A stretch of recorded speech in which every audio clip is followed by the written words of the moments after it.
my good friend Curly to say howdy too. Good morning, boys and girls. I'm surely glad to see so many buckaroo buddies tuned in on TV. Hey, we'll play some games, have some fun. What a happy place! When Harlow gets a great big fat pie smack dab in the face. So hello, hello, hello. Come and join us for the Stooges Show. Good to be back with you, old buddy. Oh, it's over. I'm sorry. Welcome to the Indiana History Project. I'm your host, Norm Taylor. You know, this is strange for me to say the Indiana History Project because this is a new name for us. It's always been the Lawrence County Oral History Project. But since we've been kind of branching out in other parts of the state, we decided to rename it the Indiana History Project, and that's what you're watching today. And I want to say a special hi to all of our new viewers, and that's over the state now with the AT&T U-verse, all the way from Indianapolis down south, Bloomington and Columbus and all that area. Well, you're watching, I guess, me for the first time on AT&T U-verse, and I want to say thank you for watching us, and we're glad we're here. Well, this is a special day because I've got a special host, and I can already tell, now I've only met this man for just actually a few minutes, but I can tell that he's a nice guy. I'm talking today with Hal Fryer, and Hal, it is good to have you, sir. Thank you. And you know, you've been good enough to let us into your home today, and it is an honor for me, Hal. It's an honor. I'm a part of history. You are a part of history. Oh, now, this is wonderful. This is a part of history wonderful. because you can see his shirt, his IU shirt here, and then I'm a Purdue fan, and so but we're actually going to get along, I think. Okay, aren't we? Okay. You are going to know Hal as Harlow Hickenlooper.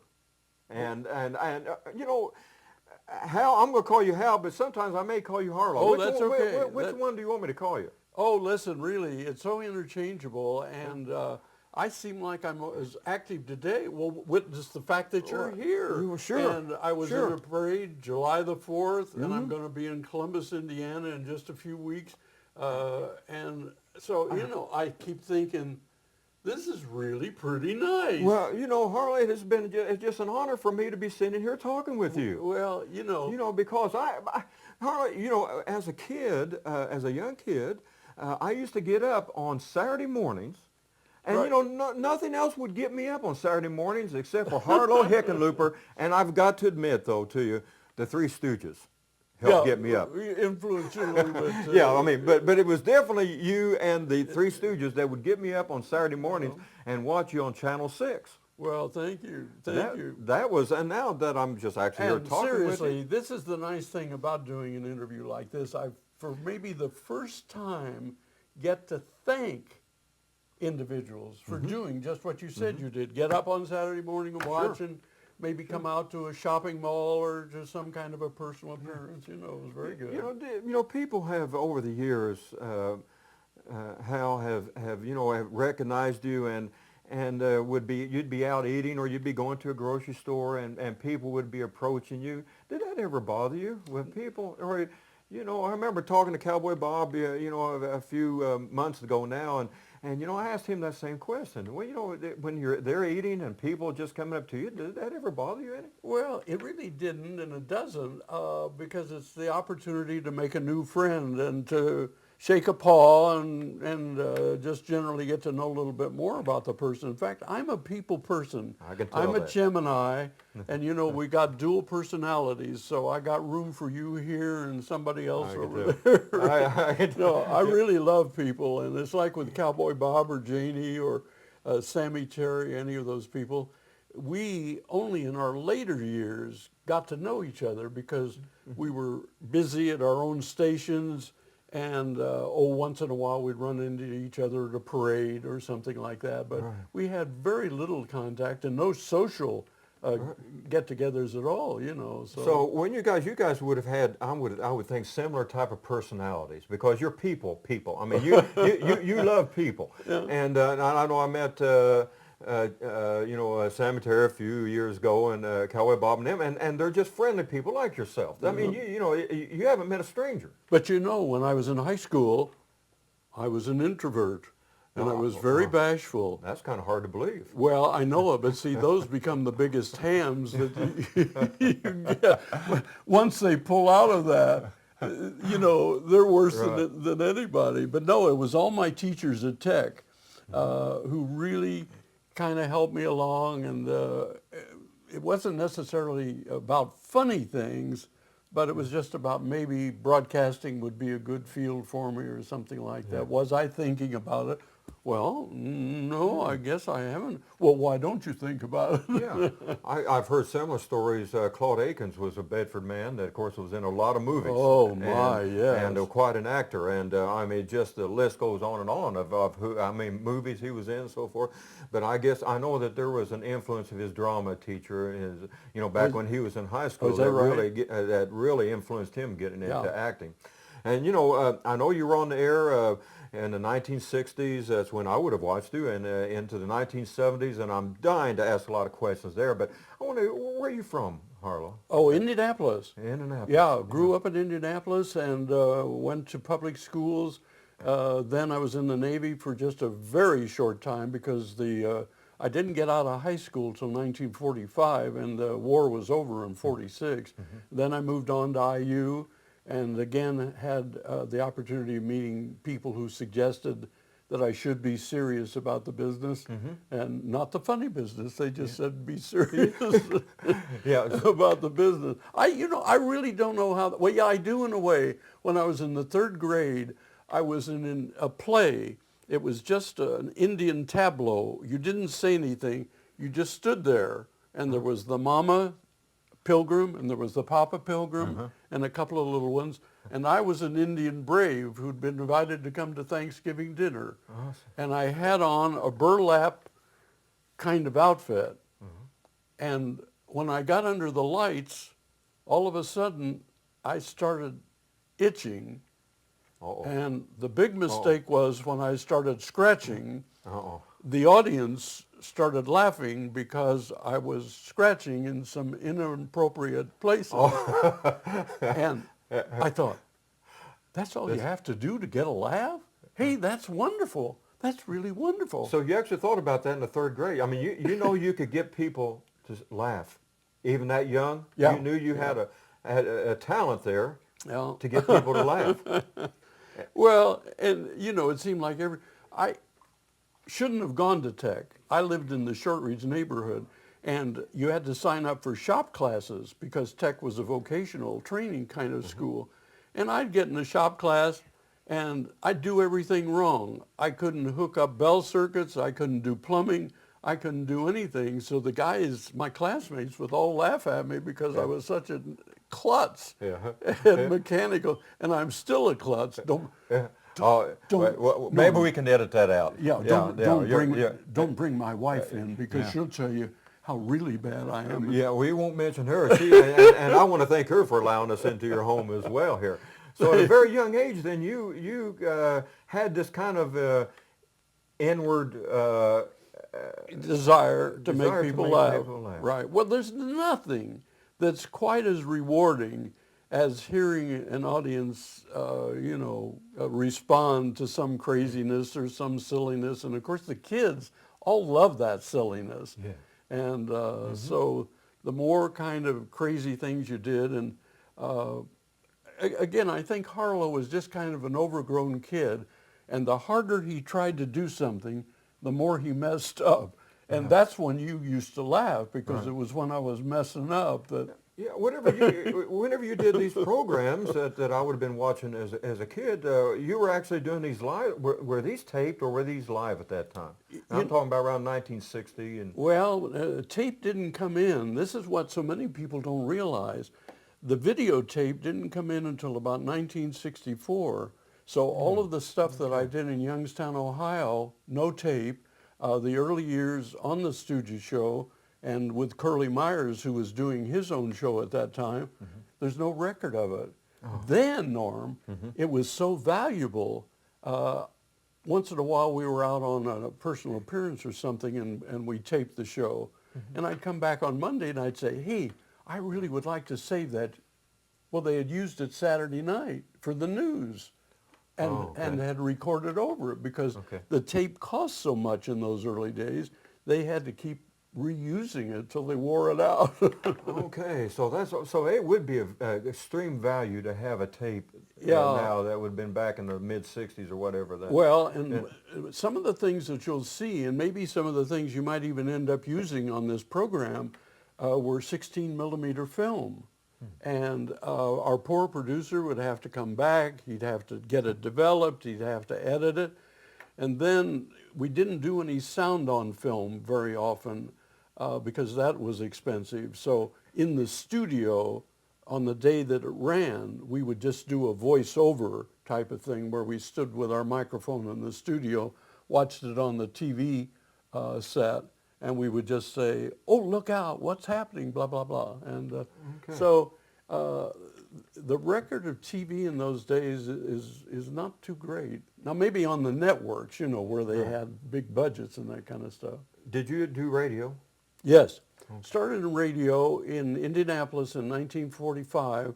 It was a kids show that LS Ayres sponsored, and any of the folks in the later ages will remember LS Ayres as being about one of the biggest and most popular department stores in Indianapolis. And this was a show just for teenagers. And we even had a combo on the show, 5-piece combo, so it was uptown. So a local radio station, and how long were you in radio? Well, after I left IU, I went to Sandusky, Ohio, Cedar Point. Do you know Cedar Point? I've heard of Cedar Point. Yeah. I haven't been there yet, but I've heard of it. Well, that's where the amusement park's at? Yeah. Okay. Yeah, but in those days, they didn't have all the roller coasters and that kind of stuff. And I thought, hey, man, this is terrific. I was the night announcer. Guess where I spent the whole day? On the beach on Lake Erie. Well, I can understand that. At Cedar Point. But anyhow, I stayed in Sandusky for about 1.5 years and then moved on to Youngstown. And I did both radio and TV there. But see, the nice thing, they had just started their television. This was 1953. So it was very brand new for the Youngstown, Ohio area. And so you got to do everything. It wasn't how good you were or how talented you were. They had to fill up all the hours of time. So I did a show like How's a Poppin' there, and that was a crazy bunch of everything. And what's the name of that again? How's a Poppin'. How's a Poppin'. Okay. Now, and that's where I really got into the comedy. We wouldn't pantomime records. We didn't do any of that, but we would do crazy comedy sketches while the records were playing. And then, of course, we did all the community things, had the fire department in, had the various social agencies come in, you know, to plug whatever United Way was doing and those kind of things. So TV was really exciting in those days because it was so local. Everything was local, you know. Yeah, it's kind of interesting that talking with some in the past that how that, you know, people had a lot of times had day jobs, and then in the evening they would come and they would do these shoots, you know, and a lot of them were just live and whatever you, and so it kind of makes it's fun to watch those shows now. I'm getting to watch those old programs now. Oh, very much so, very much so. So how did you end up? So you're in Ohio and you're getting some experience. Did you go to IU to go into broadcasting then? Yeah. Now the interesting thing, I was there so early. They didn't have a telecommunications department. They didn't even have a radio station back in those days. I'm sorry, I shouldn't have said that. Yeah. Well, but seriously. Well, I'm sure Purdue had it by that time, though, didn't they? Oh, they had the first radio station in Indiana. Okay, get a load of this. Okay. Yeah. Okay. In fact, Norm, I think 1929. Is that right? I didn't know that. But IU didn't even have an FM station in those days. I graduated, you see, in 1950. I really am no youngster. I think you're beginning to realize. So, but anyhow, their telecommunications department didn't come in until 1964, almost 15 years later. But they still had nice courses, and yes, that did influence me, you know, to stay after it. Yeah. So, man, this is something that You know, you would have been coming through some hard times as far as the economics of when you were born and you were raised. I mean, the whole country was going through that in the, you know, the war years and the, you know, and the Depression years and so forth, and emerging from that. Then people, when people said, now listen, you need to get a real job. I mean, you know, now come on now, you need to be something that's going to be bringing in income. I mean, and here you're wanting to get into radio and television? Oh, Liz, well, you don't know how that comes home. Here is a guy who got to graduate from Indiana University, and when I was leaving Youngstown, I called Mom. I said, Mom, listen, I'm coming back to Indianapolis. Yeah, I'm going to be doing radio and television, and Mom, I think maybe I'll get to do the Three Stooges. There's total silence. And it's kind of like Mom is saying to herself, now wait a minute. You went all through college to prepare yourself for life and a job and a profession, and you're going to end up doing what? With the Three Stooges, yeah. But, you know, that, so, well, I wondered about that because it wouldn't have been exactly a stable. Well, I mean, I assume it was for some, but it wouldn't have been stable for everybody, for you, a field for you to get into. But you know what some of us would really say to each other after doing a crazy, wild show of some type? Do you mean they're really paying us for this? And it was fun for you. Yeah, so it worked both ways. And you know, I can tell, you know, that it's been fun for you. I mean, it's still fun for you. Isn't Oh my, yeah. We were just up at a July 4th parade, and you know, the people yell out, "When are you going to get a pie? When are you going to get a pie?" I wonder how many pies you've had over those years. Did you have a favorite pie? I should be in the Guinness Book of Records for all the pies that you've all had. the pies that I've taken. Yeah. Do you remember when you got your first pie? Oh golly, well, it was it would have been in 1960, I guess, yeah. And then for 12 years, I didn't know anything else. But so that wasn't your idea. No. So somebody else had the idea of getting the pie in the face. Well, but you can guess, Norm, that because we were doing the Three Stooges show and they were getting pies all the time, that it was only natural that somebody, and Curly was the straight man, if you would, and Captain Starr, when we were doing All Hands on Deck, we didn't do any pie in the face type stuff. It was just more adventures for the kids to get into and all that kind of stuff. So, yeah, but no, I never really minded. And only one time did I have an incident where I was emceeing I remember it so well, at Garfield Park for the Indianapolis Park Department. And there was an intern backstage, and I'm talking to him, now, you know how to do this now.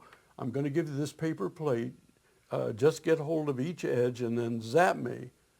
Well, when he came down to zap me, he went full hand. So I come back on the stage, and all the audience is,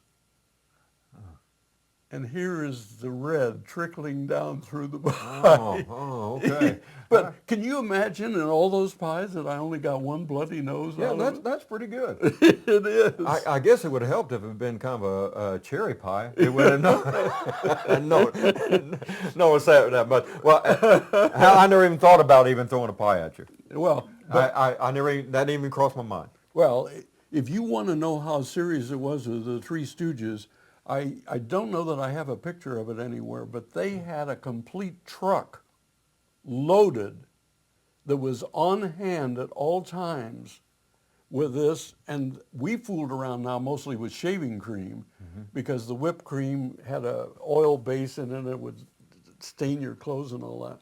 But the Three Stooges had this, it was bigger than a pickup truck, but you know, it wasn't like a semi-trailer. It was kind of somewhere in between. And they were at the ready anytime, any place, anywhere. And this truck would just follow them around and they would haul the pies off. It was amazing to me. How many pies do you think would have been in that truck? Oh, several hundred. My goodness, I didn't know that. That's interesting. You finally got back to Indiana. Somebody gave you a break. I guess you auditioned for the show on Channel 6. Did you always know you were going to be in with children programming, or is this something just came your way by accident, or Well, did you always want to work with children? it was strictly an accident because I always thought I was going to be a sports announcer growing up here with the Indianapolis 500. You know, your big dream was to be on the 500 network with Sid Collins. But once I did Horseshoe Hal, I kind of thought, well, I'm not going to be a newsman. I probably won't be a sportsman. Just being a booth announcer or a commercial announcer is pretty dull and not too eventful. So I thought maybe this kid thing is where I belong. And this is something that people will be hearing for the first time. Oh, you mean on my show? This is the first time? Yeah. I was the Easter Bunny at LS Airs in about 1944. That was before the teenage radio show that I did. And I honestly think, when I look back, that that was the first indication that I was going to work with kids all my life. And so I loved it. I didn't have any family of my own at that time. I did have one child in Youngstown before we came back to Indianapolis. But you really just couldn't think of anything that could be more interesting and more fun. You met their parents, you met their grandparents, you knew the whole family in some ways out at a shopping mall or something like that. So, yeah. So you enjoyed that? Yeah. You enjoyed being Easter Bunny? Yeah, so I had no protest about, but I really didn't have any guarantee when I came back to Indianapolis. As I told you, I just subbed on the thing. They didn't automatically know that, yes, we're going to put you here. So in my first year back in Indianapolis, I did 2 radio shows. Hal's a Poppin'. We picked up that name from Youngstown, but this was a radio show. And then I did the Friars Club in the evening from 7 to 9 on WFBM radio. Those were the call letters, you know, in that time, yeah. So, and I always loved radio. In fact, you know, I would enjoy radio today, but as you know, it's changed so much. Did you prefer radio over TV? Oh, no. Being the ham I was, you know, I like... You like the audience, okay. Okay. I like people to be able to see my craziness. But the radio shows weren't always that crazy. They were mostly just, you know, conversational kind. You know, I'm a big fan of old-time radio. I love the Jack Benny Show. That's one of my all-time greats. But I love old-time radio. I love the old Abbott and Costello when they worked the radio. I mean, those type of things. And, you know, that was a great source of entertainment, especially back in the 1940s. And so, I mean, that was important for people. Those shows, The Shadow. Oh, my goodness. I could still listen to The Shadow. Well, you're right. I love it. And, you know, if you look at Carol Burnett, Jack Benny, Fred Allen, Milton Berle, Sid Caesar especially, the thing that made those shows was they had everybody into the act. Jack Benny had everybody. Rochester, he had his singer, he had Phil Harris, he had Don Wilson, the announcer. Everybody got into the act. It wasn't a me, aren't I wonderful type of thing. Right, that's a good And point. Carol Burnett, she could have walked off the set half the time and left Harvey Korman and Tim Conway doing the thing, you know. My goodness, when you watch this, you talk about them, like Harvey Korman and I mean, they were just so natural. I mean, it just seemed like the perfect fit, these people working together. Well, they were, but they, you know, whoever the leader was gave them full boat, you know, just let them go. And that's what made those shows, that's for sure. So the transitioning from radio for these people and for yourself to television, it wasn't necessarily a hard thing to do then? No, no, except for commercials. Sometimes some of the early radio guys were so used to, you know, and this evening I want to tell you about Jell-O. Jell-O is certainly wonderful. Isn't it wonderful? Wouldn't you wish? They were so used to having a piece of paper in their front.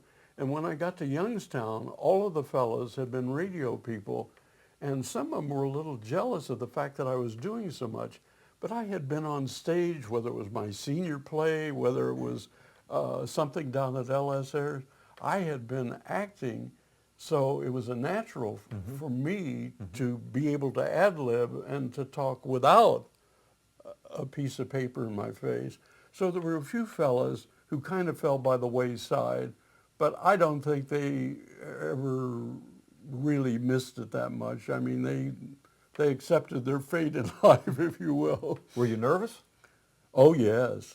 Yeah, and I still get wound up just a little bit, mainly because I'm worried as to whether I'm going to do the best job that I possibly can. I want to make sure that I'm not going to disappoint anybody who had ever seen shows before. And even when I'm just visiting a service club like the Kiwanis, the Lions, Rotary clubs of some of those places, even though I know I'm not going to be doing pies in the face and that kind of stuff, I still want to bring some enjoyment to the, and I do a lot of church shows. And you still do nursing homes? And Yeah, and that's so interesting there because in most cases it's the parents of you, the baby boomers, kind of thing. So I keep kidding them. I said, "Oh, you didn't really watch the show, did you?" And they'll say, "Well, we used to be in the living room once in a while." you know, Harlow, and there I go Hal to Harlow. It's going to be interchangeable, but you know, I admire that you're still going out. You know, if you can still, my wife is a social director in a nursing facility back in Bedford, and I go in there every once in a while. You know, and if you can bring some laughter, if you can bring, if it's just for a few, if you can bring some laughter to those folks, then God has used you. Yeah. Oh, yeah. It's a great opportunity, and even in just some of the cases where it's kind of old age, they don't have too many social activities. They don't go too much of anywhere. So, if you can bring a little craziness in their life, but no more pies. No more pies. I don't, and so you've no, never had a pie in a nursing home. Well, the reason I don't, sometimes the folks think that they've hurt me. Oh, okay. You know, they may not be as familiar with the pies as you are. Yeah. So they're afraid. Where did that come? Why did that happen? Catch him. Never thought about that. Call the police. Call the police. That'd be good. Yeah. So, Channel 6 then, did you audition for the part for when you started in, and what was the name of the 1960 to 1972 Saturday morning show? Oh, I wish you hadn't asked that. I know. No, because it was mostly. I used to watch it. I loved that show. Well, you know, you were great. But they mainly just called it the Three Stooges thing. One time we called it the Fun House. But we didn't. Now, when Curly was doing his show, Curly Myers, his was Curly's Cowboy Theater. I mean, it was a definite kind of thing. But we never did really have, and I don't know why. It was just called the Three Stooges? Yeah, as I say, I'm trying to remember back what the announcer would say. With Harlow, Hickenlooper? Yeah. Okay. Yeah. It was just kind of the Three Stooges, Harlow, Hickenlooper. Okay, that's interesting. Yeah. And I know it was on about 8 o'clock in the morning. Yes. You say about 8 to 10. Right, but then what kept happening to us, Norm, is the network started introducing programs, and so we got cut back to 8 to 9:30, and then we got cut back to 8 to 9. Well, thankfully, the station let us hang on, you know, to that 1 hour. But see, the same thing happened to Curly Myers. He'd been on, in his cowboy movies, Roy Rogers, Gene Autry, those things would sometime last over an hour. And same thing happened. The networks started intruding on that thing. And that's how he joined me on the Three Stooges show. He was a fine entertainer. He was a wonderful personality. And it would have been a shame to just, you know, drop him by the wayside. So they said, well, why don't you move in with Harlow? And obviously it worked out very, very well. We're close friends.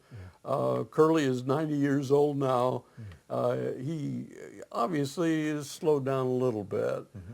His arthritis in his hands doesn't let him play the guitar as much as he would like to anymore. But, you know, he's accepted it like we all have to. My hearing is my big thing. Well, What'd you seem say? like you're doing fine.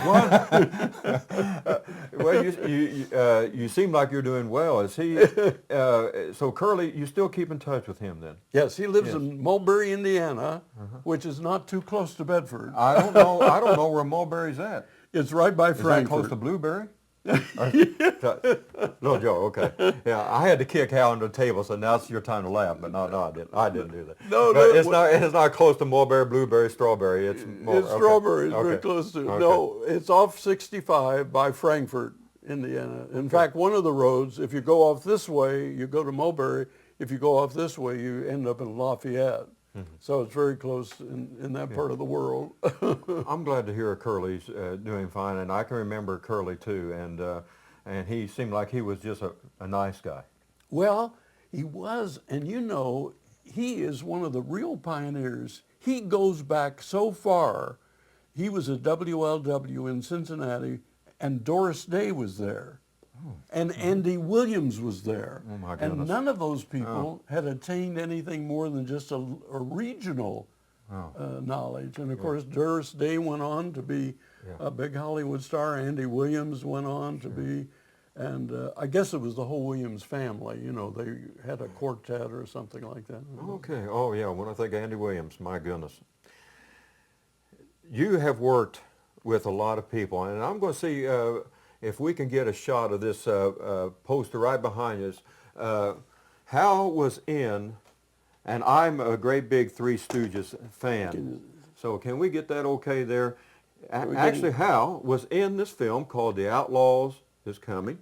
Hal told me that it came out in 1965. And I don't know if you can see it very well in there, but he played Johnny Ringo and actually is on the set. And I am dying to ask this. I've got to get this out of my system. Johnny Ringo, did he look that tough? Mean. Well, I can tell. You would Nasty. Is that on DVD? Yes. Okay, because I'm going to have to watch this now, because it wouldn't be too scary for me to watch now, would it? You, Johnny Ringo. Okay. In fact, it's on the internet somewhere, and I wish I could give people the thing. I'll try to contact you later. Okay. But it's on the internet somewhere for only under $10 or something like that. Maybe. And when it was in the stores, it was like $19. So well, I'm going to have to watch that now. The Outlaws Is Coming. Now, I've been dying to ask this question. I've got to get it out of my system so we can go on. Okay. What was it like working with the Three Stooges? Okay, that's very easy to answer, and I'll be very fair to all of them. All of them were in their 60s. So they had slowed down just a little bit. Mo, of course, with the bangs, was the serious one. And he had been their business manager. And this was before the Beatles had their bangs. Yeah, really? that's So it right. was, right, Yeah. okay. But see, I got all kinds of extra publicity with the name Johnny Ringo because the Beatles were just coming on in the 60s. In fact, there's a line in the movie having something to do with you know, that the Beatles are in town. But no, Larry was the crazy one. Larry is the one that has the real frizzy hair, wild thing. Bald, kind of a little bit here, but it was out on the... But his natural personality would be wild. If he'd go into a restaurant, he'd be kidding the waitresses, and he would be, you know, what's going on back in the kitchen? Let's hurry it up. He'd just give everybody a fit. I mean, he was a crazy man. And then the last Curly, you know, the original Curly had died many years, and Shemp had died. So they were way out of the picture. And this Curly Joe was, compared to the early Curly, was pretty quiet. I mean, he had done a lot of comedy stuff, in fact, with Abbott and Costello in some of their movies. So he was a very fine actor, but I suppose he felt that if he tried to be too much like the early Curly, that people would just say, well, he's trying to be a copycat or something, I don't know. But no, they all were very nice people. And as you'll see in one of the films I'll give you, Mo had us all out to his house to have a lunch, all the cast of the movie at one point in time. You know that sign, Hollywood, that you see all the time up on the hills? That's where Moe's house was. He had a big house up on the Hollywood Hills. So he had really taken care of his money. Larry had been hit by every friend that there ever was. Could you loan me a couple of $1,000s? So he had a good heart, evidently. He had a good heart. But, you know, he just didn't ever invest his money too wisely. Yeah. But it was really sad then. Larry died in about 1974, which would have been about 10 years later. Curly Joe lived a little bit longer. But then Moe died shortly after in 1974. Yeah, I can remember him being on the Mike Davis show as an interview, and I remember watching that. That would have been shortly before he died. Yeah, well, it's really interesting in that regard because this show, The Outlaws Is Coming, was effective enough and popular enough that they were going to have all of us back again to be pirates. And they even had a little bit of the story worked out, but the guys were just getting too old, and it just wasn't in the cards, you know, for it to. Was this their last show? Yes, their very last one. Okay. Very last feature film, But so I'm very proud of that part of it. And then, as you know, Adam West was in that picture. Yeah, I just saw that. And a lot of other of the old time. They were very loyal to their, if you would look in some of the Stooges movies, they used the same people all of the time. And the same thing was true of a feature film. There were a lot of guys that have been back in it was made as we just discussed in '64. Well, some of the people who were in the movie had been with the Stooges in the 30s. So they were very loyal to some of the old buddies that they had. So they were pretty easy to get along with. Oh, yeah, very much so, very much so. In fact, the only thing I'm amazed and surprised at, Norm, is that they didn't get hurt doing some of that stuff because they didn't use stand-ins much of the time. I mean, if there was a fall down a ladder or something or somebody, of course, those sound effects help the, you know, when I slap. Can I slap you? Sure, go ahead. Yeah, yeah. Well, there's a lot of people that say, yeah, do it. No, but wait a minute. You know, somebody off camera would be doing that stuff. Right. In fact, there's one show out, I wish I knew where to get it for you, that just shows all the sound effects that they used for different things, including the boing on the eyes. Can I poke you in the eye? Oh, yeah, please do. I have two. That's why I have. But, you know, I know one time that the movies, their shorts were so popular that people actually, it was a big boom for even the feature film to have the shorts because people were coming just to see their shorts. Oh. And still today, how many years has it been? But they're still extremely popular, and they're being played on Sunday mornings on AMC, and you know, and people are still watching them. And so, but how did you get a part in the movie? Did you have to audition for that? Well, see, that's another reason I like to thank everybody when I meet them. If our ratings hadn't have been pretty good for the show, I don't think we would have ever been invited. But they tried, obviously, they wanted the publicity locally for each of us. But here's the thing, Norm. All these other guys, one was from New York, one was from Pittsburgh, one was Boston, New Orleans, Dallas. They were all cities much larger than Indianapolis. So if the kids hadn't been out there boosting us up all the time, probably wouldn't have gotten the invite.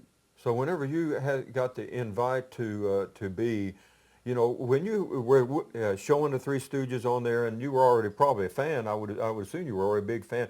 It must have been a dream come true to you to actually be able to meet the Three Stooges. Good point there, because I have to be truthful that in my growing up years, for some reason, I wasn't that familiar with them. I was familiar with Abbott and Costello and Laurel and Hardy and a few others like that. But for some reason, my neighborhood theater must not have played the Stooges quite as much. So my real acquaintance came once I got to TV. But when you look at some of those films, they really pioneered all kinds of stuff that other comedians later picked up on, you know. So. And there were some people in their shorts, like Lucille Ball was in, her shorts. They had some people in there that went on to be successful in their own right. Oh yeah. And with you being one of them. Yeah. Well, but it was so funny, or maybe it wasn't so funny. The kids would come, and because they would see me. This is on the set. This is on the set of the Three Stooges movie. They were looking for the striped coat and the straw hat. Yeah. And the little kid came out of the theater one time and he said, "Harlow, which one were you?" Well, I can understand that. Yeah, so with the mustache and all that kind of stuff. I want to see, this is almost, it's for me to even to handle this is, look at this, folks out there. They're going to remember this. Some people are going to remember this straw hat. Give me, how old is this this I hat got there? it in Marion, Indiana, about 1966. I had gotten so many pies. Curly and I were doing 2 shows wherever we were, and all my hats got beat up so bad, I had to go down to the Goodwill store and get and this is what's left of the one. I don't know if you can see this here, but it's this wouldn't do much for keeping the sun off your head. Here, it's kind of empty. I mean, well, no, it's not empty. But no, my head is empty. I love Dizzy Dean, and I loved it when they said that he got hit in the head once, and they said he didn't find anything. Well, I know there's something with you. By the way, I'd have never made it in comedy, but look at that. Oh, this is a treat to have Harlow Hickenlooper in his straw hat here. Hey, I feel a song coming on. Happy birthday. Yes. Okay. Can you sing a little bit of that? Does anybody have a birthday out there? We're close enough. Yeah, we've got one in the audience. Eddie that's over wonderful. here. Yeah. Well, I should have my kazoo. Hold on just a second here. Oh, you have your kazoo? See if I can find my kazoo. If we're able to look at this is one of the old coats. How old is this coat here? And some people are going to remember this. Well, it goes back to 1966, I think, Norm. Okay. In fact, I might as well put it on, and as long as we're doing this. That's the way people are going to remember you. Now, folks, remember. And you're covering up that IU, so I appreciate that. oh, look at this. My kazoo isn't in there.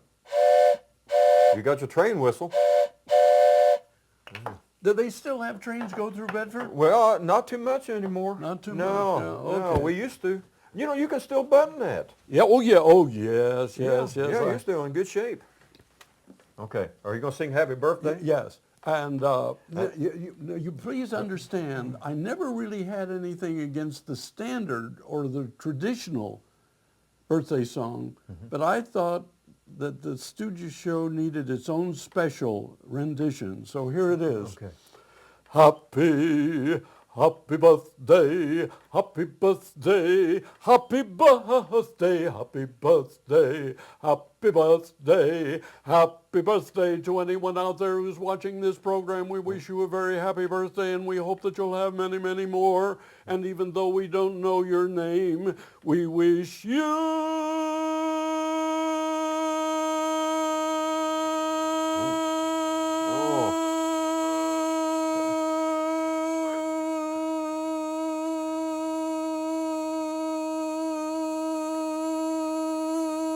I know you've only got an hour.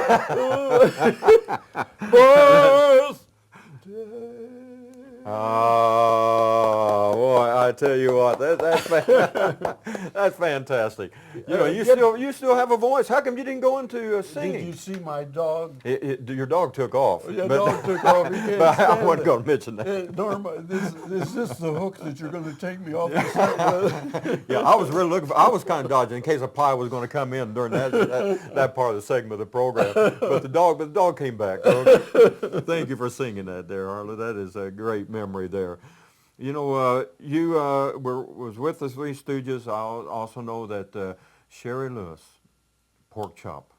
Yeah, and you worked with Sherry there for. Well, she was just coming in to promote one of her upcoming shows, I think. But the Star Trek guy, William Shatner. Yeah, came in one time, and the thing that impressed me and that I think everybody in our audience would appreciate One of those that could have come in and said, "You're on when? 8 o'clock Saturday morning." Well, you don't expect me to get up. They, without any question, came in they really came in at 7:30 or so because we had to talk before the show. But I was so impressed with both of those people that they were nice enough and just ordinary enough, if you would, to not be big timing us or anything like that, and came in on the show, cooperated in any way that they could. And in the one tape I'm going to give you, there's a little footage of both Cherry and Shatner. And I don't know that you'll have time to include it in this, but they were just nice people. We're going to have at the end of the program, we're going to have some, that you're kind enough to let us have some old footage there that we're going to show at the end of the program. The people are going to enjoy that very much. Oh, well, good. Yeah, they will really enjoy that. Sherry Lewis, you mentioned William Shatner. You worked with Adam West. You told me a story before we were on air about Adam West, because now I think of him as Batman. Oh, yeah. But you kind of got a story about that, about when he found out. Well, it's just that the role that he played in the Three Stooges, he was kind of a bumbling sheriff. He really didn't want to be a sheriff, and he was like me. He didn't know how to handle a gun, and he was just kind of awkward with everything and pretty laid back. So on the last day, one of the last days of the filming of that movie, he came bouncing in. He was up on the ceiling. He was just sky high. He said, my agent called. He said, I got the part in the Batman series. And boy, it took off then. He was in everybody's household there for a couple of years, 2 or 3 years, wasn't he? Right there. But the interesting thing is basic personality is just kind of laid back, you know. And he's still, I still see him every once in a while appearing on something, Yeah. Adam West, and I sure used to watch the old Batman. Did you work with Captain Kangaroo? No, even though I did the Grandpa Harlow show for PBS, I had one picture. I was trying to think what the heck it was. Yeah. I got to know Barney. Oh, you got to know Barney? Okay. No, we were one of the first PBS stations in the country to have Barney come in on the show. He's that great big. What is he?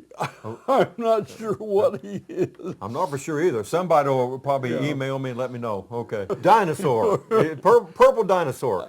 Yeah. I guess so. Now, he isn't on this DVD, but I did want to tell you that both Sherry Lewis and Shatner are on there.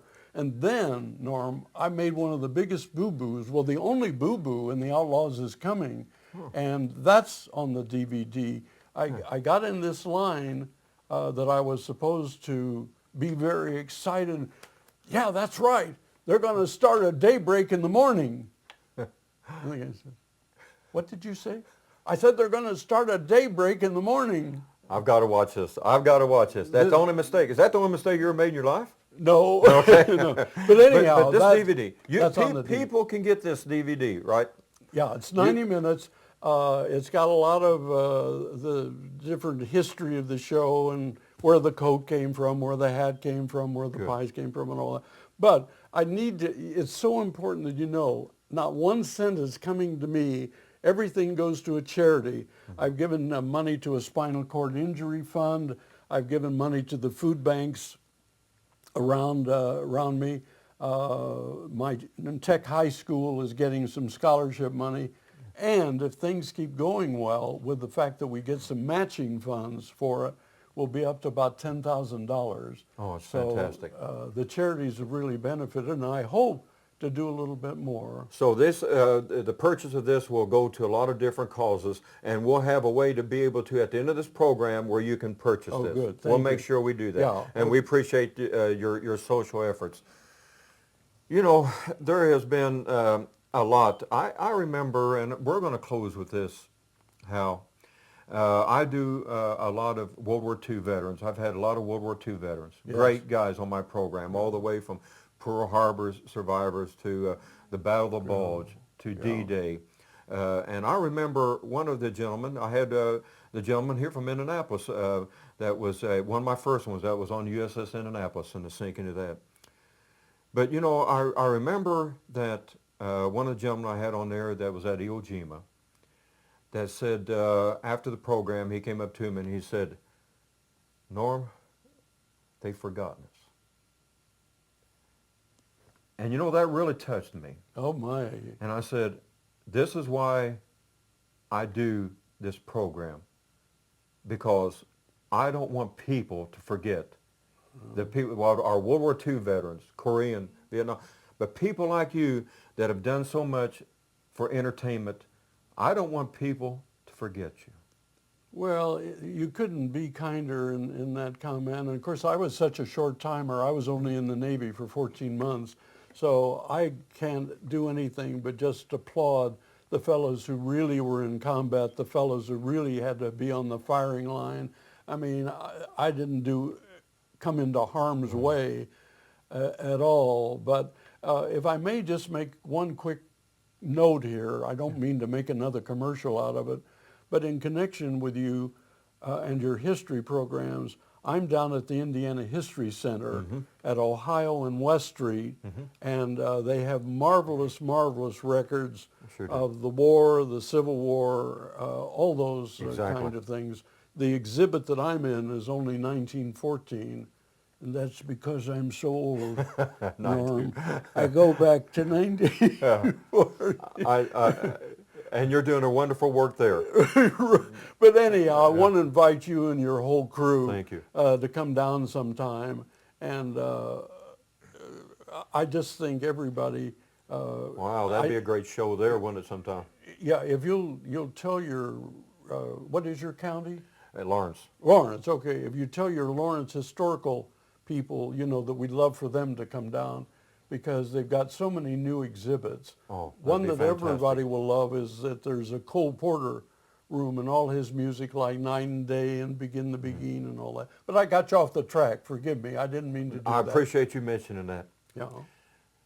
Look, how it's been my privilege, my honor. Well, it's been my pleasure, Yeah. I'll tell you. We have been spending this last few minutes, and it went by so quick, with a legend of Channel 6 and for Indiana, Hal Fryer, Harlow, Hickenlooper.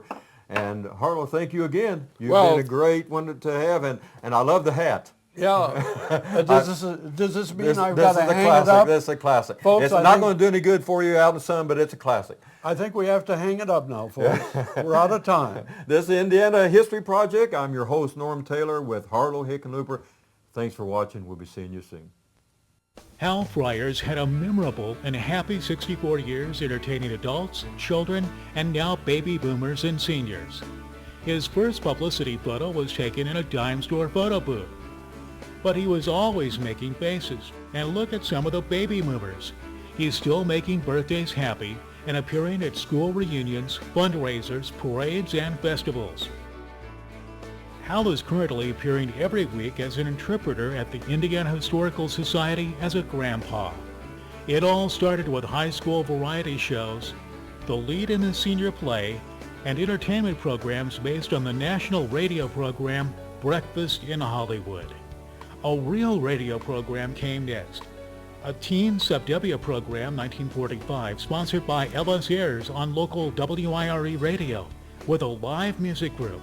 After a short stint in the Navy, Hal became a professional comedy singing MC and was booked around central Indiana and Illinois. Let's take our show on the road to Youngstown, Ohio, and our hero becomes host of a variety show called Hal's a Poppin'.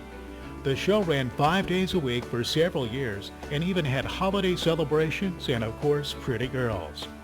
And now may we introduce Horseshoe Hal and his first children's show with Western movies.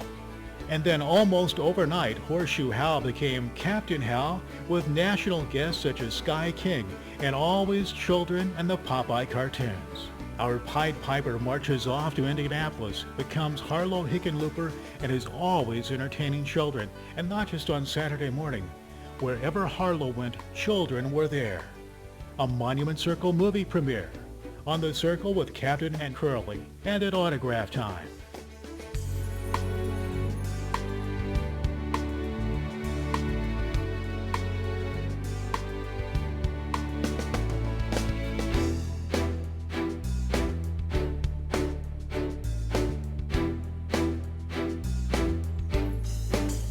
Harlow gets in and out of a lot of trouble. Yes, he's just an overgrown kid.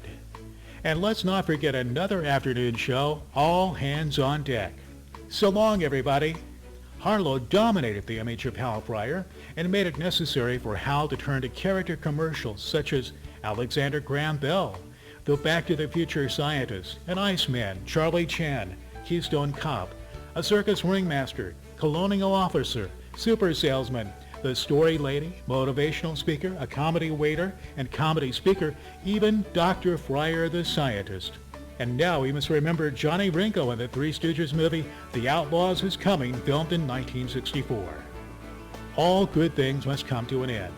And what a wonderful ending to Channel 20 as Grandpa Harlow with a PBS morning program such as Mr. Rogers, Captain Kangaroo, Sherry Lewis, and many others. And special events like Let's Meet on Sesame Street, even educational opportunities in the classroom, and heartwarming reunions with old friends like Curly Myers. So it's goodbye to Harlow, his friend Curly, his children, his boomers, and friends Janie and Cowboy Bob. Did Hal have fun? You bet he did. Thanks, everyone.